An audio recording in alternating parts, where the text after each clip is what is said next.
thought I'd do a separate video on our mid-motor Durango DEX210.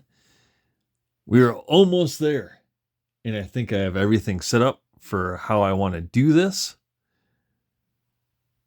to bring it to a conclusion. So first off, you will notice that this is not my normal paint scheme, and that's because it is my daughter's paint scheme.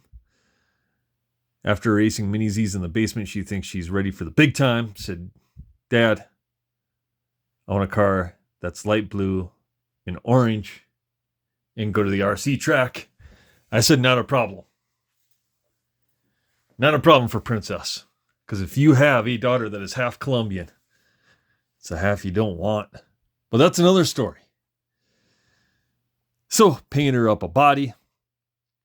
Figured out a few things, and I'm actually a little excited to race this as well. So, did find some wheels, some Durango wheels off eBay, again from auctions, that will work with our car because we're running a standard axle. Although you can use, and I figured this out, I thought I was using different steering arms on my DX210, and I'm not. I am running the stadium truck arms.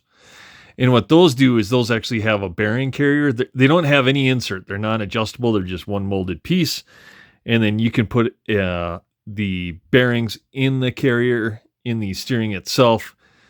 And then you can put a B7 axle in there, which is what I did on mine, and run a normal associated wheel on the front, which we may eventually do to this. We'll see. Maybe these will get taken off and put on my shelf queen, and we'll update this. So I did order several sets of those this week to get those in, but I was working on the electronics layout, and I think I have it figured out, and I'm kind of excited for that in a way. So we'll pull the body pins off here. Isabel's, she did the stickers herself, so I got to hand her, give her a little hand on that. Ended up looking all right. So, my receiver bouncing around in there. So what we did was a small ProTech. We did a 575 servo, which allowed me to push the battery stop all the way forward. And what I really wanted to do with this car was, I don't know if you've probably seen the release if you're into RC cars. R1's car with everything down the center of the chassis is the same thing we're going to do. So if I push the battery stop forward, the battery LiPo, a shorty LiPo full size, ends right here at the wiring channel, which means I have basically from here back to fit an ESC, a transponder, and my receiver.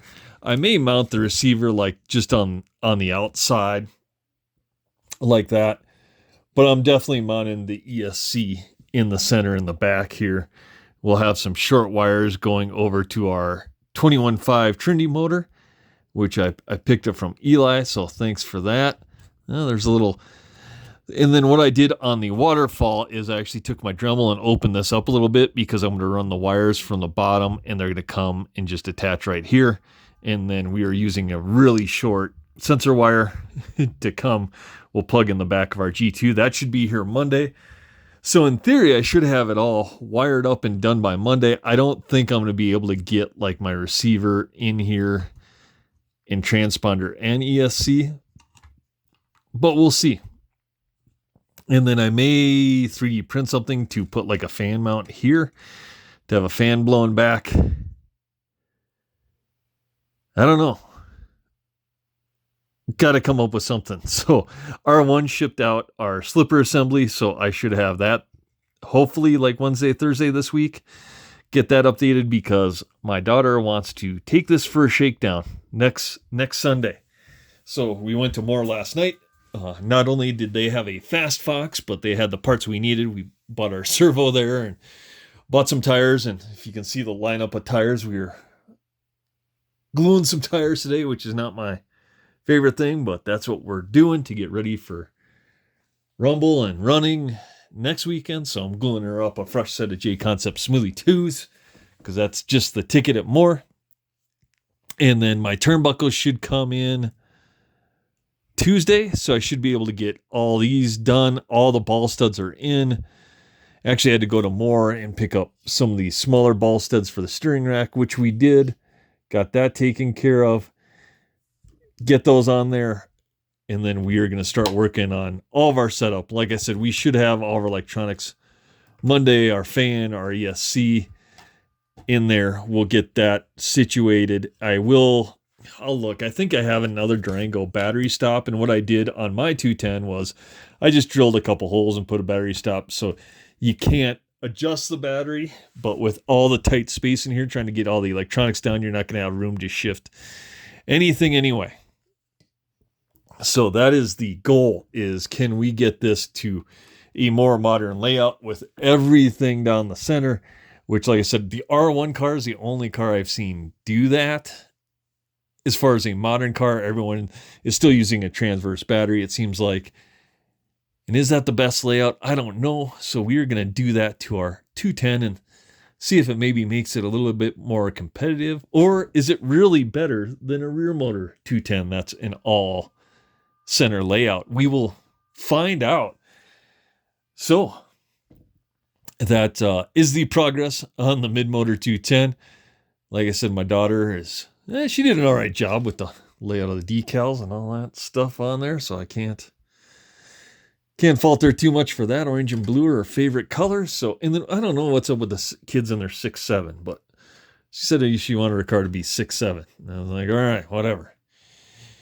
So that's what we're working on. Should have this finished up hopefully Tuesday, Wednesday.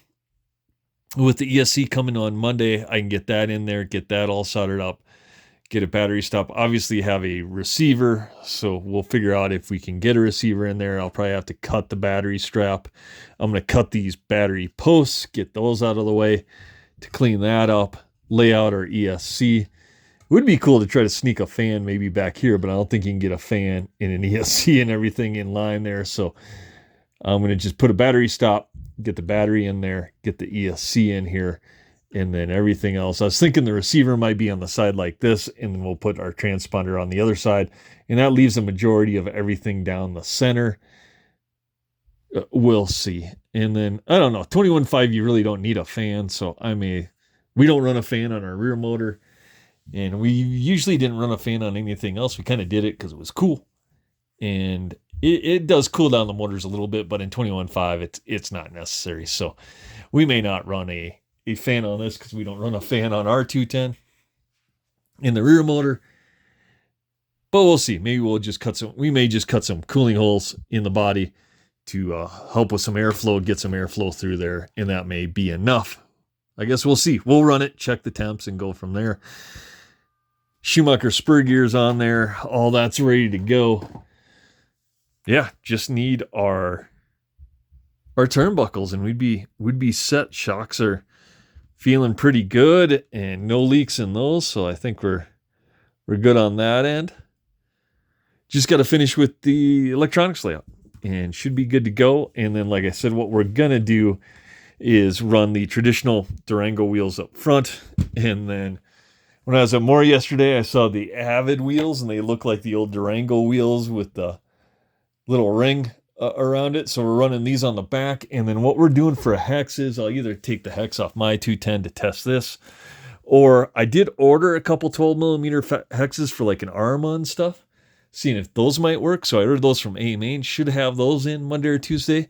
And we'll see if any of those work as far as a hex conversion, because the Associated and Lowe's seem like they're just a little too big for the Durango axle for whatever reason. And then obviously a 14 millimeter hex is not standard anymore. And it's kind of hard to find the rear wheels for the Durango. Although I do have a set upstairs unglued, but I already glued them to wheels and we're going to use that. And like I said, I can pull the hexes off my 210 in a pinch as well. So this is the mid-motor update. We will get this thing together, and maybe what we'll do is when I take my daughter to the track, maybe I'll put a few laps in on this, put a few laps in on the rear motor, and see how those stack up. And then let her, hopefully she doesn't trash my buggy, but we'll see. Well, it's really her buggy, but she races mini Z's with me every night and has enjoyed that. And then, like I said, the other day she came to me and said, "Hey, can we go to the real RC track?" And I said, "Pick a car," and she picked the mid-motor Durango for whatever reason. And then we picked up some paint yesterday at the hobby store. Got it painted up. Got it decaled this morning. And some of our electronics in. So I'm happy all the steering is done and in there. That's taken care of. And now it's just laying everything out in the center. And like I said, I laid the battery out and it comes right back to the wiring channel, which means I have all this space in the back to get an ESC in there, which with a Hobby Wing G2 should be plenty. And then all I did was contour the waterfall to make sure that I could get wires up. And to the motor, I don't know.